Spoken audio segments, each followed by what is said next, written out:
Que a graça e a paz do Senhor Jesus Cristo seja abundante em sua vida e em seu coração. É com alegria que nós, mais uma vez, estamos no nosso canal para abençoar as vossas vidas com mais uma pré-aula da EBD.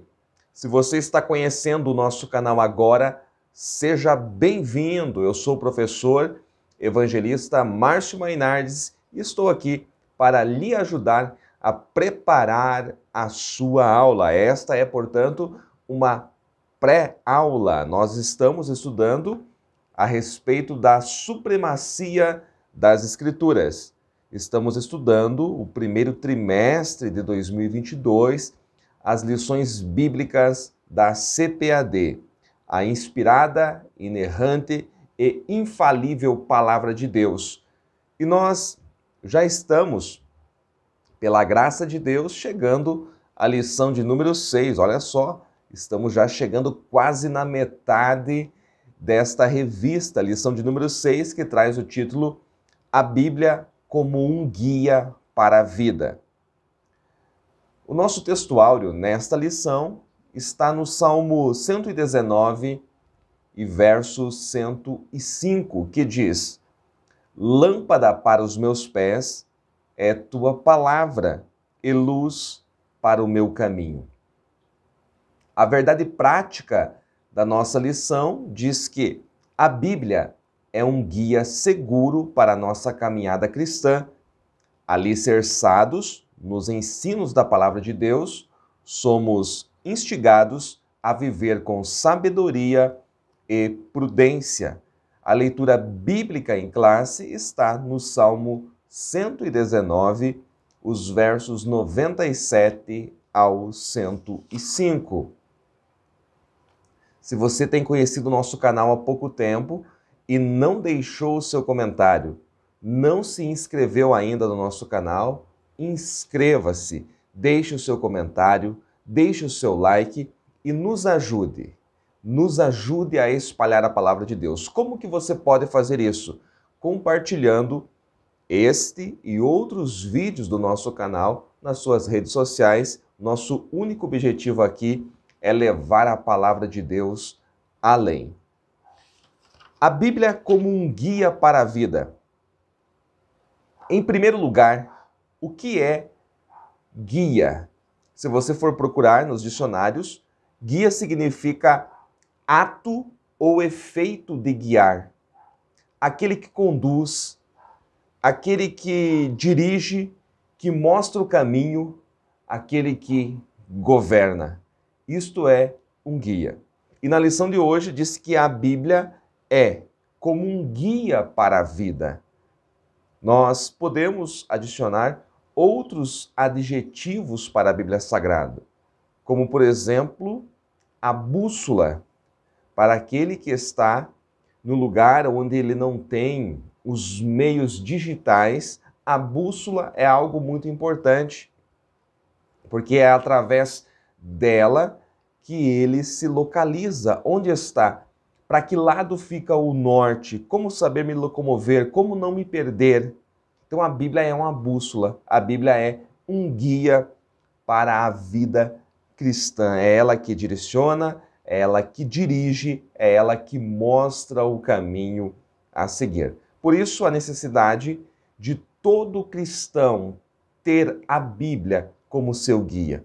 Como pode um cristão que professa a fé ter a Bíblia e não ler a Bíblia? Ter a Bíblia e não estudar a Bíblia? Ou até conhecer o que a Bíblia diz, mas não praticar aquilo que a Bíblia diz. Então, de que forma a Bíblia será para esta pessoa um guia? Nós precisamos entender que sem a direção divina, nós vamos nos perder no caminho.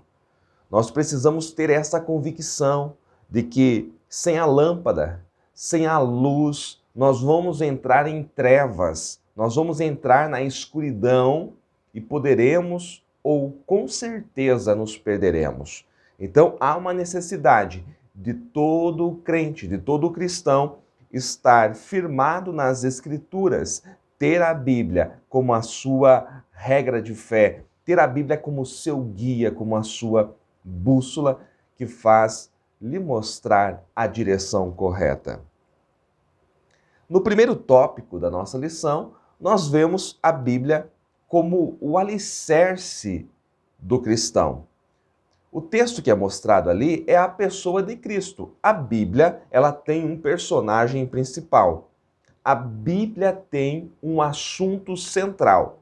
Um personagem que fala no Gênesis, no Êxodo, em todos os 66 livros. De Gênesis a Apocalipse, tem um tema central, tem um personagem central. E qual é este personagem central?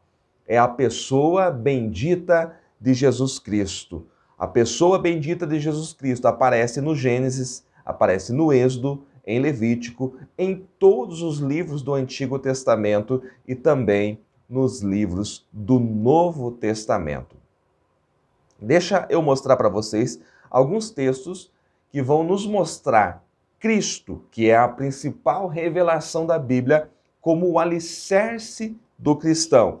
E isso está no nosso primeiro tópico. A Bíblia é um alicerce para a vida. A palavra de Deus é alicerce. O que é alicerce? É fundamento. Quando se constrói uma casa, quando se constrói um prédio, ele precisa estar alicerçado. Por quê? Vai vir os ventos fortes, a chuva vai vir forte, as tempestades virão ao longo do tempo. E a casa, o prédio, precisa estar sobre um fundamento que esteja inabalável. Vamos ver alguns textos? Hoje nós vamos utilizar bastante a nossa Bíblia. O primeiro texto está em Lucas, capítulo 6, o versículo de número 47 e o 48. Qualquer que venha a mim, é Jesus falando, tá? E ouve as minhas palavras e as observa, eu vos mostrarei a quem é semelhante. Olha só, é semelhante ao homem que edificou uma casa e cavou e abriu bem fundo e pôs os alicerces sobre a rocha. E vindo a enchente, bateu com ímpeto a corrente naquela casa, e não a pôde abalar, porque estava fundada sobre a rocha. Jesus fala aqui de duas casas, a que foi construída sobre a rocha e a que foi construída sobre a areia. A que estava sobre a areia não resistiu, porque não tinha fundamento, porque não tinha base, porque não tinha alicerce. Mas a palavra de Deus, a Bíblia, ela é o alicerce do cristão. Todo cristão que está alicerçado, fundamentado na palavra de Deus, ele é inabalável. É aquele cristão que você conversa com ele hoje e ele está firme. Você encontra ele daqui a um ano, ele prossegue firme nos caminhos do Senhor. Você encontra ele daqui 2 anos, ele está mais animado ainda, está mais cheio do Espírito Santo, porque ele está vivendo alicerçado na rocha, que é Cristo. E é a Bíblia que revela a pessoa de Cristo. Apocalipse, capítulo 1, os versículos 1 ao 3 são muito importantes para este trimestre. Mas eu quero ler principalmente o versículo 3, que diz assim: bem-aventurado aquele que lê. Bem-aventurado aquele que lê, feliz é aquele que lê, e os que ouvem as palavras desta profecia e guardam as coisas que nela estão escritas, porque o tempo está próximo. João está dizendo que é feliz, é bem-aventurado aquele que lê, aquele que ouve e aquele que guarda as palavras desta profecia. Há uma necessidade urgente de nós voltarmos às Escrituras, de lermos mais a palavra de Deus, de deixar a Bíblia falar. Eu tenho a plena convicção de que este é um tempo de nós falarmos menos, de nós falarmos menos palavras e ouvirmos mais a palavra de Deus. Com certeza, a palavra de Deus tem a resposta para esse tempo que nós estamos vivendo. A Bíblia também é luz para o caminho, e aqui nós temos o nosso texto áureo, Salmo 119, verso 105, muito conhecido. A Bíblia é luz para o caminho, é lâmpada para os pés. Vamos falar mais a respeito disso, mas quero colocar aqui também alguns textos, ou pelo menos um texto. Provérbios de Salomão 6, Provérbios 6 e o versículo de número 23. Olha o que diz aqui. Porque o mandamento é lâmpada. Veja se não se encaixa muito bem com o tema central da nossa lição. Porque o mandamento é lâmpada e a lei é luz, e as repreensões da correção são caminho da vida. O mandamento é lâmpada. Há quem não goste de mandamento, do mandamento santo, mas o mandamento é lâmpada. E a lei, não está falando aqui somente da lei de Moisés. É claro que quando Salomão escreve, a lei é a lei de Moisés, mas nós vivemos hoje na lei do Senhor, na lei de Cristo. A lei é luz e as repreensões da correção são caminho para a vida. Nós estamos na luz, nós não estamos mais em trevas.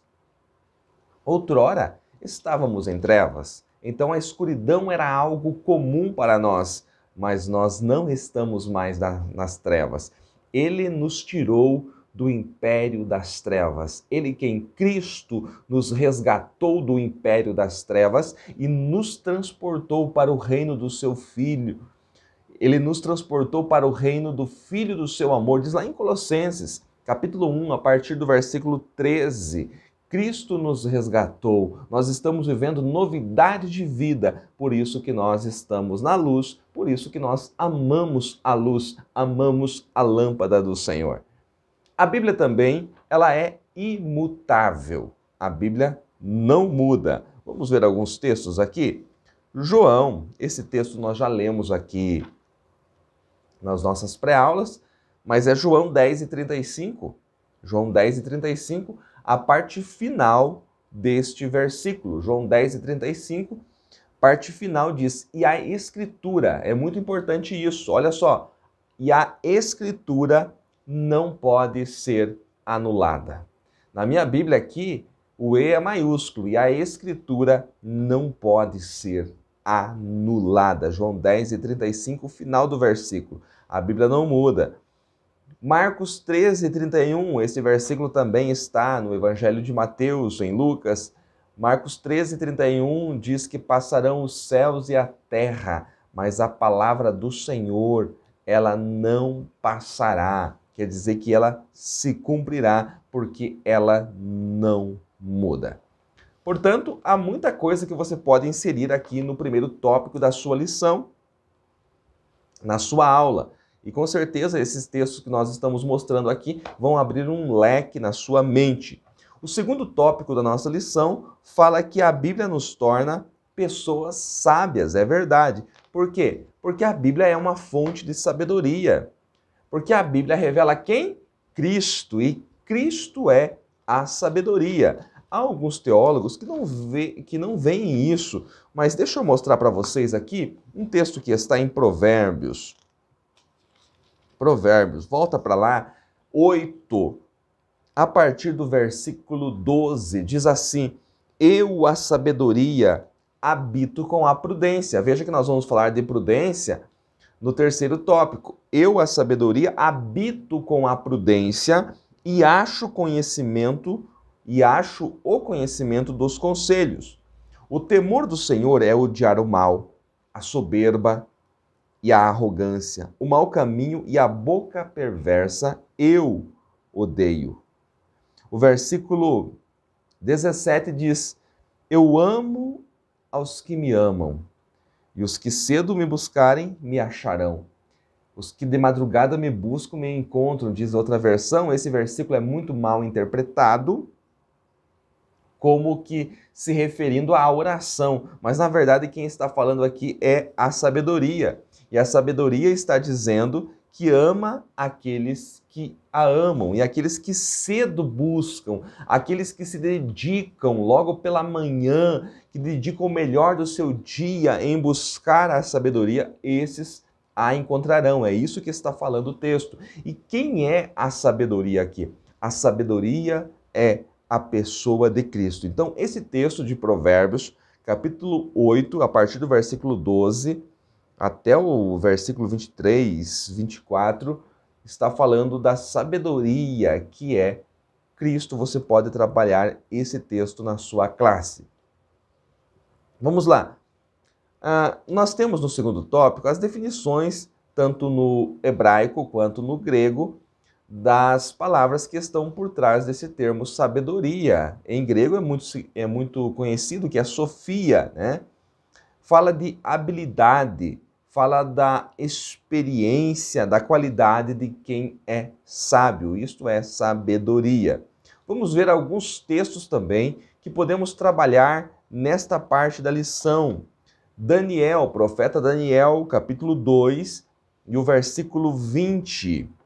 Falou Daniel dizendo: seja bendito o nome de Deus, de eternidade a eternidade, porque dele são a sabedoria e a força, porque dele são a sabedoria e a força. No Novo Testamento, você pode trabalhar o texto do apóstolo Paulo aos Romanos, capítulo 11 e o versículo 33.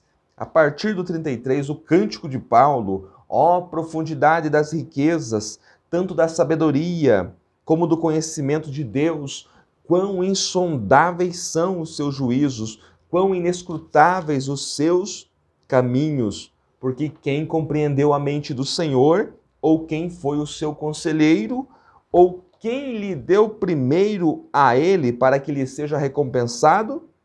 Porque dele e por ele e para ele são todas as coisas. Glória, pois, a ele eternamente. Amém. Esse cântico de Paulo aqui revela a grandeza, a riqueza da sabedoria de Deus. Também, ainda no apóstolo Paulo, 1 Coríntios 1, 24, e outros textos. Estou aqui correndo apenas devido ao tempo, mas 1 Coríntios 1 e 24 mostra Cristo como sabedoria de Deus. Um dos textos mais conhecidos também do Antigo Testamento é Provérbios 1 e 7, que diz: o temor do Senhor é o princípio do saber. E o nosso comentarista faz questão de enfatizar aqui que temor não é medo, tá? A frase temor do Senhor não significa ter medo de Deus, mas expressa reverência e adoração. Então, aqueles que temem o Senhor, eles revelam sabedoria. O temor do Senhor é o início, é o princípio da sabedoria. Bom, quem tem contato com a palavra de Deus, portanto, vive alicerçado, fundamentado na rocha que é Cristo, vive em sabedoria, porque Cristo é a fonte da sabedoria, e também é possível ver que esta pessoa é uma pessoa prudente. Então, o terceiro tópico da nossa lição fala sobre a Bíblia e a prudência para a vida. A Bíblia, a leitura da Bíblia e a aplicação prática da mesma gera prudência. O que é prudência? Ora, prudência é a virtude que evita ações temerárias. Prudência é uma virtude que evita as ações temerárias, as precipitações. Uma pessoa prudente é uma pessoa que é sensata, que toma decisões com inteligência, que coloca em prática o conhecimento, não só acumula conhecimento, mas coloca em prática o conhecimento, porque a prática do conhecimento é sabedoria, é prudência. É uma pessoa que avalia toda a ação, ela faz uma avaliação que precede a ação, ela mede as consequências daquilo que pretende fazer, isto é, prudência. Há alguns textos também na Bíblia Sagrada que falam sobre prudência. Veja Efésios, carta de Paulo aos Efésios 1, versículo de número 8, que ele fez abundar para conosco em toda sabedoria e prudência, que ele fez abundar para conosco em toda sabedoria e prudência. Perceba que sabedoria e prudência vivem juntas, né? Sabedoria e prudência vivem juntas, apesar de termos definições diferentes, elas são intrínsecas, têm um relacionamento íntimo na vida do cristão que tem a Bíblia como seu guia, que vive pautado nas Escrituras. A prudência traz vários benefícios, e o nosso comentarista coloca isso no terceiro subtópico do terceiro tópico: benefícios da prudência, autocontrole, humildade, correta tomada de decisões, o pensar antes de agir para não ser influenciado, boa reputação e alta posição, a sujeição ao aprendizado e a correção e o desviar-se do perigo, entre outros benefícios. Queridos, a palavra de Deus, ela é um guia certo. Não há como errar quando você coloca a Bíblia como seu guia. A Bíblia também, a palavra de Deus, é lâmpada para os pés, luz para o caminho, como temos no nosso texto áureo, e é alimento mais doce do que o mel. Veja o versículo 103 do Salmo 119. Ó, quão doces são as tuas palavras ao meu paladar, mais doces que o mel à minha boca. Infelizmente, hoje, muitos crentes já perderam o paladar, já perderam o apetite espiritual e já não têm mais prazer em se alimentar da palavra do Senhor. Você que está acompanhando esse vídeo, esta pré-aula, o Espírito Santo está ministrando ao seu coração. E se você chegou até aqui, 22 minutos de ministração, é porque você tem prazer na palavra do Senhor, que o Espírito Santo te encha, que o Espírito Santo te dê graça, dê sabedoria, dê unção. E a palavra que você está recebendo é uma semente que vai gerar frutos em sua vida. Quando você abrir os seus lábios, o Espírito Santo lhe fará lembrar daquilo que você está sendo ministrado nesta pré-aula, e isto vai gerar muito fruto. É necessário ter lâmpada. Lâmpada para os pés é uma coisa, luz para o caminho é outra. Deixa eu te explicar isso melhor. Quando Gideão estava naquela batalha, em Juízes, capítulo 7, eles colocaram as lâmpadas dentro do cântaro. Então a luz iluminava apenas os pés dos soldados. Mas quando eles chegaram no arraial, no local da batalha, eles quebraram os cântaros. Então eles tinham também a mesma lâmpada para os pés, se tornou luz para os caminhos, para o caminho deles. E o inimigo não tinha luz, o inimigo estava na escuridão. Então, durante a caminhada, até eles chegarem no local da batalha, a lâmpada estava dentro do cântaro, iluminava apenas os seus pés. Mas quando eles chegaram no local da batalha, eles quebraram os cântaros. E então a luz iluminou todo aquele lugar onde eles estavam e eles puderam vencer aquela batalha. Assim será também a palavra de Deus para a sua vida. Se esse vídeo foi bênção para você, não deixe de compartilhar. Deixa aí o seu comentário, diga o que você achou, diga o que foi importante nesta pré-aula, como podemos melhorar, e que Deus em Cristo lhe abençoe mais e mais, em nome de Jesus.